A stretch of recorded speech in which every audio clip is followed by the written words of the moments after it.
नमस्कार साथियों, मैं Shivakant Shukla scholar with Shivakant YouTube के प्लेटफॉर्म पर आप सभी का हार्दिक स्वागत करता हूं।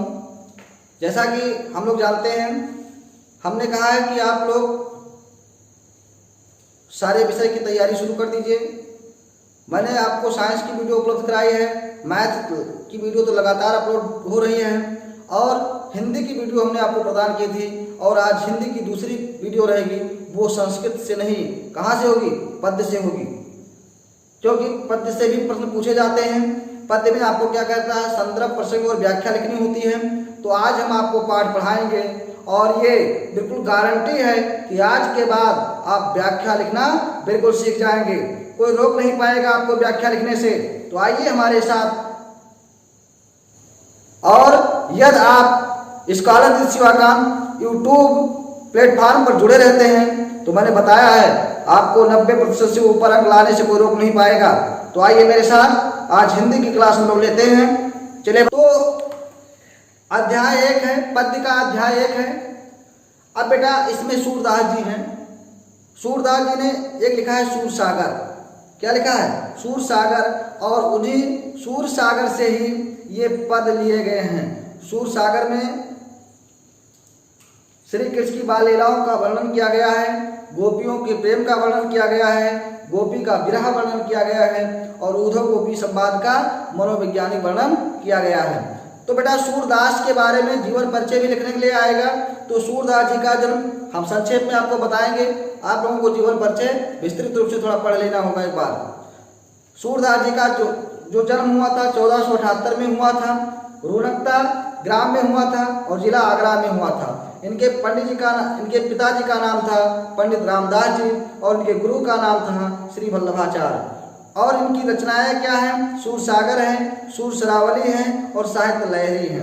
और इनकी भाषा शैली क्या है? भाषा शैली ब्रज भाषा है तथा पद शैली का प्रयोग किए हैं। ये ब्रज भाषा और पद शैली का इन्होंने प्रयोग किया है। और इनकी मृत्यु जो हुई थी वो 1583 ईस्वी में पारसौली ग्राम में हुई थी। और इन्हें अष्टछाप के सर्वश्रेष्ठ कवि कहा जाता है, यानी इन्हें अष्टछाप का जहाज भी कहा जाता है। सूरदास जी को अष्टछाप का जहाज भी कहा जाता है। आप लोग जानते होंगे अष्टछाप की स्थापना किसने की थी? इसका आप लोग कमेंट बॉक्स में बताइएगा कि अष्टछाप की स्थापना किसने की थी। चलिए भाई, तो हम लोग पद पढ़ते हैं। तो पद में है, चरण कमल बंदो हरि राई, जाके कृपा पंगु गिरि लंग है, अंधे को सब कुछ दर्शाई, बहिरो सुने गूंग पुन बोले, रंग चले सिर छत्र धराई, सूरदास स्वामी करुणा में, बार बार बंदो तिह पाई। तो सूरदास जी कहते क्या हैं? बहुत बढ़िया वंदना करते हैं प्रभु श्री कृष्ण जी का। चरण कमल बंदो हरि राई।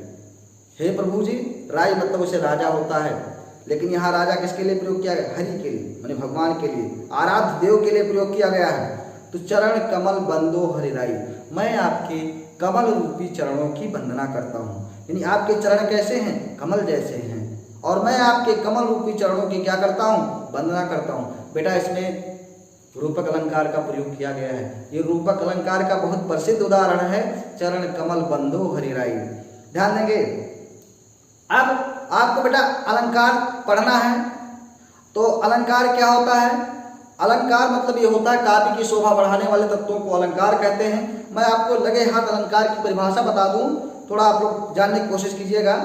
काव्य की शोभा बढ़ाने वाले तत्वों को अलंकार कहते हैं। अलंकार 2 प्रकार के होते हैं, वैसे 3 प्रकार के होते हैं, लेकिन जो मुख्य है वो 2 ही प्रकार का होता है। एक होता है शब्दालंकार और एक होता है अर्थालंकार। अब अर्थालंकार के आपको क्या 3 भेद पढ़ने हैं। एक उपमा पढ़ना है, एक रूपक पढ़ना है और एक उत्प्रेक्षा। और इन्हीं 3 में से आपका एक प्रश्न बिल्कुल रखा हुआ है, तो ध्यान देंगे। तो अर्थालंकार किसे कहते हैं? मतलब जो अर्थ से काव्य की शोभा बढ़ाते हैं उसे हम अर्थालंकार कहते हैं। उसे हम क्या कहते हैं? अर्थालंकार कहते हैं। अब बेटा अर्थालंकार में ये होता है, एक चीज होता है उपमेय और एक होता है उपमान। एक होता है क्या? उपमेय और एक होता है उपमान। तो उपमेय मतलब ये होता है जिसकी तुलना की जाती है, जिसकी तुलना की जाती है उसे उपमेय कहते हैं, और जिससे तुलना की जाती है उसे उपमान कहते हैं। और मैं आज आपको एक ऐसे सिस्टम से समझाऊंगा कि आप उपमेय और उपमान तुरंत पहचान जाएंगे।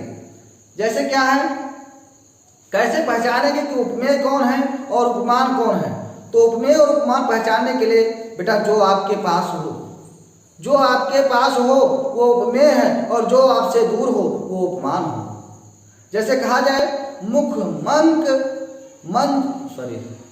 जैसे कहा जाए चरण कमल बंदो हरि राई।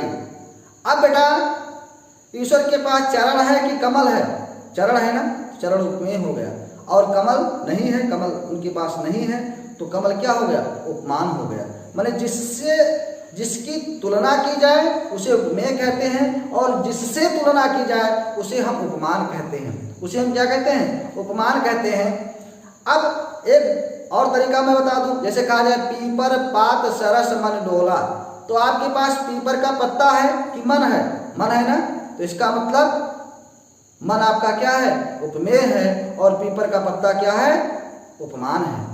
तो मैं आशा करता हूं कि उपमेय और उपमा समझ गए होंगे आप लोग। और भी ऐसे उदाहरण हैं, जैसे मुख मंक सम मंज मनोहर, मुख मयंक सम मंज मनोहर। तो मुख और मयंक, तो आपके मुख माने होता है मुख, और मयंक माने होता है चंद्रमा। तो आपके पास मुख है कि चंद्रमा है? आपके पास मुख है, तो मुख हो गया उपमेय, और चंद्रमा क्या हो जाएगा? उपमान हो जाएगा।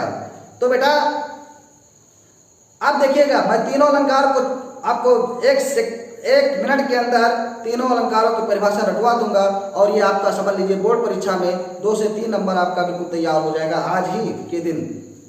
ध्यान देंगे। तो जब उपमेय और उपमान के बीच तुलना की जाएगी, क्या की जाएगी?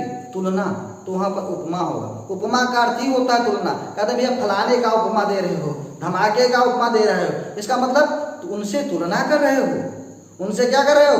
तुलना कर रहे हो। जैसे मान लीजिए जब कोई आपके गांव में कोई मान लीजिए कोई अधिकारी बन जाता है, तो लोग उसकी उपमा देते हैं, कहते हैं देखो फलाने का लड़का इतना अच्छे पोस्ट पर पहुंच गया, आप भी क्यों नहीं पहुंच पाते हैं। तो इसका मतलब क्या हो गया? उपमा मतलब ये होता है कि जब उपमेय और उपमान की क्या की जाए? तुलना की जाए, तो वहां पर कौन सा अलंकार होगा? वहां पर होगा उपमा अलंकार। जैसे पीपर पात सरस मन डोला, पीपर पात सरस मन डोला, तो ये किसका उदाहरण है? उपमा अलंकार का उदाहरण है। अब बेटा इसमें यह होता है कि उपमेय के उपमा के 4 अंग होते हैं। एक होता है उपमेय, एक होता है उपमान, एक होता है साधारण गुणधर्म, और एक होता है वाचक शब्द, यानी जिससे तुलना की जाती है। तो उपमेय क्या हो गया? पीपर पात, पीपर का पत्ता, और मन। तो आपके पास मन है कि पीपर का पत्ता है? मन है ना, तो मन आपका हो गया उपमेय, और पीपर का पत्ता क्या हो जाएगा? उपमान, और सरस तुलना वाला है तो ये वाचक शब्द हो जाएगा। और डोला, पीपर पात सरस मन डोला, और ये जो डोलने वाला गुण है, जो गुण है वो साधारण गुणधर्म कहलाएगा। अब तो यानी उपमा अलंकार जाएंगे, फिर से सुन लीजिए। जब उपमेय और उपमान में तुलना की जाती है तो वहां पर उपमा अलंकार होता है, जैसे पीपर पात सरस मन डोला। और रूपक अलंकार क्या है? जब उपमेय और उपमान में कोई अंतर नहीं रहता है, उपमेय और उपमान में कोई अंतर नहीं रहता है, यानी कि उपमेय और उपमान में भेद रहित जब आरोप किया जाता है तो उसे हम क्या कहते हैं? रूपक अलंकार कहते हैं। जैसे चरण कमल बंदो हरि राई, मैं आपकी कमल रूपी चरणों की वंदना करता हूं, यानी कमल और चरण में कोई अंतर नहीं है। तो यहाँ पर कौन सा अलंकार हो जाएगा? रूपक अलंकार हो जाएगा। और प्रेक्षा अलंकार क्या है? यानी कि जब उपमेय की उपमान के साथ संभावना प्रकट की जाती है तो वहां पर उत्प्रेक्षा अलंकार होता है। जैसे सोहत ओढ़े पीत पटु श्याम सलोने ज्ञात, और मनोह नीलमन शैल पर आते प्रभात। अब इसकी सबसे बड़ी पहचान है, इसमें आ जाएगा मन मानो, मनो जनो, मानो जानो। ये सब शब्द अगर देख लीजिए तो यानी कि वो उत्प्रेक्षा अलंकार ही होगा। तो आज आप किताब उठा करके आज अलंकार पढ़ डालिएगा, और यदि आप अलंकार जान जाते हैं तो फिर आप कमेंट करके बताइएगा कि सर मुझे अलंकार याद हो गया। और आज ही से आपके जो शादी मार्कशीट है बोर्ड, अभी आपके पास शादी मार्कशीट है और उसमें जितना चाहो उतना अंक भर सकते हो, तो आज ही से अंक भरना शुरू कर दीजिए हमारे साथ। चलिए भाई, तो हम लोग पढ़ते हैं अलंकार। हम लोगों ने आज पढ़ लिया, पद तो पढ़ ही रहे हैं। चरण कमल बंदो हरिराई, हे प्रभु मैं आपके कमल रूपी चरणों की वंदना करता हूँ। क्यों? कुछ विशेषता है इसलिए तो वंदना करूंगा। जाकी कृपा पंग गिर लंघ है, जाकी कृपा यानी जिसकी कृपा से पंग माने लंगड़ा और गिर माने पर्वत और लंघे माने लांघ जाता है। जिसकी कृपा से लंगड़ा पर्वत लांघ जाता है। अंधे को सब कुछ दर्शाई, अंधे को सब कुछ दिखाई देने लगता है। बहिरो सुने, बहिरा जो होता है वो सुनने लगता है। और गूंग पुन बोले, और जो गूंगा है वो बोलने लगता है। रंग चले सिर छत्र धराई, रंग माने गरीब भिखारी, और चलता है कैसे? मुकुटधारी होकर के, यानी मुकुट धारण करके राजा बन जाता है। सूरदास स्वामी करुणामय, सूरदास जी कहते हैं हे करुणामय, हे दयालुता के सागर, मैं बार बार बंदो तेह पाई, मैं उनके तेह माने उनके पाई माने पैर, उनके पैरों पर मैं बार बार वंदना करता हूँ। फिर से सुन लीजिएगा। चरण कमल बंदो हरिराई, हे प्रभु मैं आपके कमल रूपी चरणों की वंदना करता हूँ। क्यों करता हूँ? जिनकी कृपा से लंगड़ा पर्वत लांघ जाता है, अंधे को सब कुछ दिखाई देने लगता है, बहरा सुनने लगता है, गूंगा बोलने लगता है, और भिखारी जो है मुकुटधारी राजा बन जाता है। और हे सूरदास, हे दयामय, सूरदास जी कहते हे दयामय, मैं उनके बार बार मैंने उनके बार बार चरणों की क्या करता हूँ? वंदना करता हूँ। आप लोगों को समझ में आया हो तो कमेंट कर दीजिए, कहिए कि समझ में आया, लिखिए नीचे। तो बेटा इस पैसेज का आपको संदर्भ लिखना रहेगा, प्रसंग लिखना रहेगा, व्याख्या लिखना रहेगा, और एक चीज बच्चे छोड़ देते हैं, काव्यगत सौंदर्य। काव्यगत सौंदर्य में क्या होता है कि इसमें अलंकार कौन सा प्रयोग किया गया है, छंद कौन सा प्रयोग किया गया है, शैली कौन सी है, गुण कौन सा है, ये सारी चीजें इसमें पूछी जाती हैं। तो आप लोग अभ्यास कीजिएगा सारी चीजें। जैसे आपका अलंकार कौन सा हो गया? अलंकार रूपक अलंकार हो गया। उसके बाद पद, ये जो ये पद है गाने वाला पद है ना, ऐसे सारी चीजें आप लोग इनमें से। और भाषा क्या है? ब्रजभाषा है भाई, सूरदास जी ब्रजभाषा ही है ना। और शैली उनकी पद शैली है। ये सारी चीजें आपको क्या कर देना होगा? लिख देना होगा। और संदर्भ कैसे लिखेंगे? प्रस्तुत पद्यांश हमारी पाठ्य पुस्तक के हिंदी के पद्य खंड के सूर सागर के पद नामक शीर्षक से उद्धृत है, और इसके रचयिता कौन है? सूरदास जी हैं। ऐसे हो गया प्रसंग। अब प्रसंग में क्या है? मैंने इसमें सूरदास जी अपने प्रभु आराध्य देव श्री कृष्ण जी की क्या करते हैं? उपासना करते हैं। चलिए भाई, फिर है अभिगत गत कुछ कहत नाम। अभिगत, अभिगत माने क्या होता है? जिसका कुछ पता ना। विगत माने जानना होता है। अभिगत जिसको जाना ना जा सके। अज्ञात यानी निराकार, सीधा सीधा यहाँ क्या होगा? निराकार होगा। अविगत जैसे विगत, विगत माने क्या होता है? जानना। और विगत जिसको जाना ना जाए, अज्ञात। तो अविगत, अविगत माने होगा क्या? निराकार। गत, गति माने स्थिति। कछु कहत न आवे, अविगत गत कछु कहत न आवे, जो गूंगे मीठे फल को रस अंतर्गत ही भावे, और परम स्वाद सब ही सो निरंतर अमित तोष उपजावे, मन बाने को अगम अगोचर सो जाने जो पावे, और रूप रेख गुण जात जुगत बिन निरालंब कित धावे, और सब विध अगम विचारे ताते सूर सगुन पद गावे। कहते हैं सूरदास जी कहते हैं भाई, किसी ने सूरदास जी से कहा निराकार ब्रह्म की उपासना करो, निराकार ब्रह्म की उपासना कीजिए। तो उन्होंने कहा अभिगत जिसको अज्ञात है, जो निराकार है, उसकी स्थिति को कुछ कहा नहीं जा सकता है, यानी उसके स्थिति में के बारे में कुछ वर्णन नहीं किया जा सकता है। जो गूंगे कैसे? जो गूंगे मीठे फल को रस अंतर्गत ही भावे, और जिस प्रकार से गूंगा मीठे फल का रस अपनी अंतरात्मा में ही प्राप्त करता है। क्यों? गूंगा अगर मीठा फल खा लिया, अब उससे उसको स्वाद पूछे कि कैसा स्वाद, तो बता पाएगा? नहीं बता पाएगा, बोलेगा नहीं, बताएगा कैसे? जो गूंगे मीठे फल को रस अंतर्गत ही भावे, जिस प्रकार से गूंगा मीठे फल की रस को, मीठे फल को, आनंद को अपनी अंतरात्मा में ही महसूस करता है। परम स्वाद सब ही सुनिरंतर, और परम माने होता है श्रेष्ठ, यानी अलौकिक, अलौकिक स्वाद को लगातार पाता है, और अपार संतुष्टि उत्पन्न होती है उसके अंदर। मन बाने को अगम अगोचर, मन और वाणी के द्वारा जो अगम हो, अगम माने जहां जाया ना जा सके, और अगोचर माने जो इंद्रियों से परे हो, इंद्रियों से परे हो। इंद्रियां आपकी क्या है? ज्ञान इंद्रिया है, ज्ञान इंद्रिया 5 है ना। तो यानी कि जो इंद्रियों से परे हो, माने जिसको आंख देख ना सके, कान सुन ना सके, नाक सुगंध ना ले सके, है ना, ये सारी चीजें, जीभ आपकी क्या स्वाद ना ले सके, यानी उसका मतलब ये हुआ मन और वाणी के द्वारा क्या है? जो अगम है और अगोचर है, यानी इंद्रियों से परे हैं। सो जाने जो पावे, जो जानता है वही प्राप्त करता है।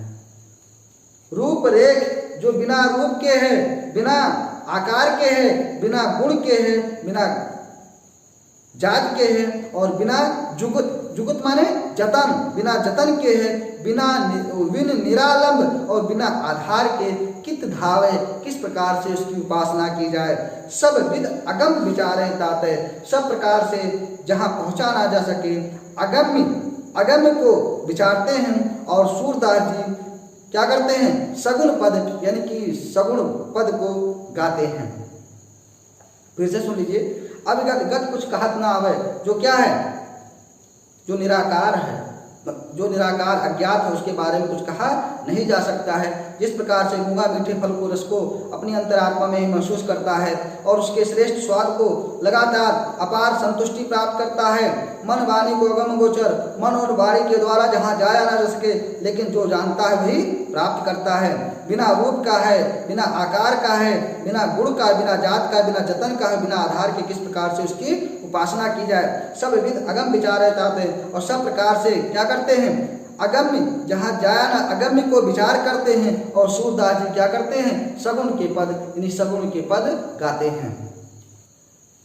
तो अब हम पढ़ेंगे तीसरा पैसेज, तीसरा पद करा। किलकत कान घुटुरवनि आवत, मनमय कनक नंद के आंगन, बिंब पकड़ बे धावत, कबहु निरख हर आप छाव को, कर सो पकड़न चाहत। और किलक हसत राजत द्वैत दिया, पुन पुन ते अवगाहत। और कनक भूमि पर कर पग छाया, यह उपमा एक राजत। और कर कर प्रतिपद प्रतिमन वसुधा, कमल बैठ की साजत। और बाल दशा सुख निरख जसोदा, पुन पुन नंद बुलावत। अचरा तर ले ढाक, सूर्य के प्रभु को दूध पियावत। कहते कह रहे हैं सूरदास जी, किलकत कान घुटुरवन आवत, यानी श्री कृष्ण जी किलकारी मारते हुए घुटनों के बल चले हुए आ रहे हैं। क्यों?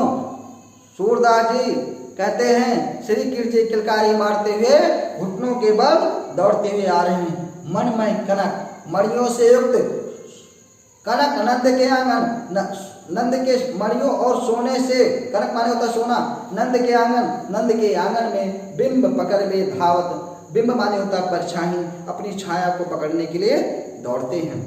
कबहु निरख हर आप छाव को, कबहु निरख बिंब पकड़, हाँ अच्छा तीसरा देखेंगे, किलकत कान घुटुरवन आवत। श्री कृष्ण जी किलकारी मारते हुए घुटनों के बल आते हैं। मनमय कनक नंद के आंगन, बिंब पकड़ बे धावत। और मन में माने होता मणियों, और कनक माने सोना, मणियों और सोने से बने हुए नंद के आंगन में अपनी छाया को पकड़ने के लिए दौड़ते हैं। कबहु निरख हर आप छाव को, कर सोल पकड़न चाहत। और कभी निरख माने देखकर, हर आप छाव को, अपनी छाया को देखकर, कर सो पकड़न चाहत, हाथ से पकड़ना चाहते हैं। और खिलक हसत राजत दे दिया, पुन पुन ते अवगाहत। और जब वो किलकारी मार करके हंसते हैं तो उनके 2 दांत सुशोभित होते हैं, और पुन पुन ते अवगाहत, जिसे वो बार बार उसे दिखलाते हैं। और कनक भूमि पर कर पग छाया, ये उपमा एक राजत, सोने के भूमि पर हाथों और पैरों की छाया, ये उपमा एक राजत, ये उपमा, ये तुलना अत्यंत सुशोभित होती है। कर कर प्रतिपद प्रतिमन वसुधा, कमल बैठ की साजत। प्रत्येक पैर पर प्रतिपद, जैसे जैसे वो आगे बढ़ते हैं, पृथ्वी जो है उनके लिए मानो कमल की बैठकी सजाए हुए है। बाल दशा सुख निरख जसोदा, पुन पुन नंद बुलावत। और बाल की दशाओं के सुख को निरख करके देख करके जसोदा जी बार बार नंद जी को बुलाती हैं। अचरा तर ले ढाक सूर्य के प्रभु को दूध पियावत, और अचरा के नीचे ढक करके सूर्य के प्रभु अर्थात श्री कृष्ण जी को दूध पिलाती हैं। हाँ, अब है मैं अपनी सब गाय चरई हूँ, प्रात होत बाल के संग जई हूँ, तेरे कहे न रही हूँ। और बाल बाल गायन के भीतर नय को डर नहीं लागत, आज न सोवो नंद दुहाई, रैन रहोगे जागत। और ग्वाल सब गाय चरई हैं, मैं घर बैठे रही हूँ, और सूर्य श्याम तुम सोई रहो, अब प्रात जाग मैं दई हूँ। कहते हैं सूरदास जी कहते हैं एक दिन श्री कृष्ण जिद कर लेते हैं। क्या? सब लोगों को गाय चराने के लिए जब जाते हुए देखते हैं तो कहते हैं आज मैं भी गाय चराने जाऊंगा। क्यों? मैं अपनी सब गाय चराई हूँ, मैं अपनी सभी गायों को चराने के लिए ले जाऊंगा। और प्रात होत बाल के संग जई हूँ, और सुबह होते हुए ग्वाल बालों के साथ मैं जाऊंगा। तेरे कहे न रहियो, तुम्हारे कहने से नहीं रहूंगा। और ग्वाल बाल गायन के भीतर नई को डर नहीं लागत, ग्वालों के बीच और गायों के बीच में मुझे नए को थोड़ा सा तनिक सा भी डर नहीं लगता है। आज न सोवो नंद दुहाई, रैन रहोगे जागत। आज मैं नंद जी की कसम खा करके कहता हूँ, शपथ लेकर के कहता हूँ, रैन रहोगे जागत, मैं पूरी रात जागता रहूंगा। और ग्वाल सब गाय चरई हूँ, मैं घर बैठे रही हूँ, बाकी ग्वाले सब गाय चराएंगे और मैं घर बैठा हूँ। तुम सूर श्याम तुम सोई रहो, अब रात जान मैं दई हो। यशोदा मैया कहती हैं हे सूर्य के श्याम, सूरदास जी के श्याम, तुम सो जाइए और प्रातः मैं तुम्हें जाने दूंगा। आगे देखेंगे 5वां। मैया हो न चरई हो गाय, सिगरे ग्वाल घिरावत मोसो मेरे पाए पिराए। जो न पत्याय पूछ बलदाहू, अपनी सौह दिवाए। ये सुन माई जसोदा ग्वालिन, गाजी दे तिरिसाए। मैं पठवती अपने लड़का को, आवे मन बहराए। और सूर्य श्याम मेरो अति बालक, मारत ताहिर गाय। चलिए भाई, बहुत बढ़िया है। जब गाय जाते हैं श्री कृष्ण जी चराते हैं, एक दिन जब उनको ग्वाल बाल लोग दौड़ाते हैं, अपनी अपनी गायों को हकवाते हैं, तो अब दूसरे दिन आकर के क्या कहते हैं, मैया हो न चरई हो गाय, मैया मैं गाय चराने नहीं जाऊंगा। क्या है नहीं जाऊंगा? सिगरे ग्वाल घिरावत मोसो मेरे पाए पिराए। इस जो जितने ग्वाल बाल हैं ये सब मुझसे अपने गायों को घेरवाते हैं, अपने गायों को इकट्ठा करवाते हैं, और मेरे पाए पिराए, मेरा पैर दर्द करने लगता है। जो न पत्याय, जो आपको विश्वास ना हो, पत्याय माने विश्वास ना हो, पूछ बलदाऊ जी से पूछ लीजिए। अपनी सौह दिवाए, अपनी सौगंध दिला करके, अपनी कसम दिला करके बलदाऊ से, बलराम जी से पूछ लीजिए, बलराम भैया से पूछ लीजिए। ये सुन माई जसोदा ग्वालिन, ये सुन करके मैया जसोदा ग्वालिन गारी दे तिरसाए, गारी देते हुए क्रोधित होती हैं। मैं पठवत अपने लड़का को, आवे मन बहराए। मैं अपने लड़का को भेजती हूँ कि वो मन बहराए आवे। और ये सब क्या करते हैं, मेरे छोटे से बालक से गाय घरवाते हैं। तो सूर्य श्याम मेरो अति बालक, मारत ताहिर गाय। और सूरसा कहते हैं सूर्य श्याम माने कि सूरदास जी के श्याम, मेरो अति बालक यानी कि मेरा अत्यंत छोटा बालक है। और मारत ताहिर गाय, जिसे उसको खूब दौड़ाते हैं, खूब परेशान करते हैं। तो इस तरह से हमने आपको पांच पद पढ़ाए। उसके बाद मैंने आपको अलंकार के बारे में बताया। आज आप लोग अलंकार पढ़िएगा, ठीक है। उसके बाद कुछ प्रश्न जो आते हैं रचनाओं से संबंधित आते हैं, तो रचनाओं की मैं वीडियो एक दिन आप लोगों के सामने प्रस्तुत करूंगा। लेकिन अब मैं अगला हिंदी का वीडियो तभी बनाऊंगा जब आप लोग कहेंगे, कमेंट करेंगे, और आप लोगों के डिमांड पर मैं वीडियो बनाऊंगा। क्योंकि आप लोग कमेंट वगैरह नहीं करते हैं, जिससे मुझे पता नहीं चलता है कि मैं किस दिशा में जा रहा हूँ, मेरा योगदान किस दिशा में है, सही है या गलत है। तो आप लोग कमेंट करके बताइएगा, तभी अगला वीडियो हिंदी का आएगा। आज के लिए 5 ही पद। अब हम अगले क्लास में मिलेंगे नए पद के साथ। तब तक के लिए नमस्कार।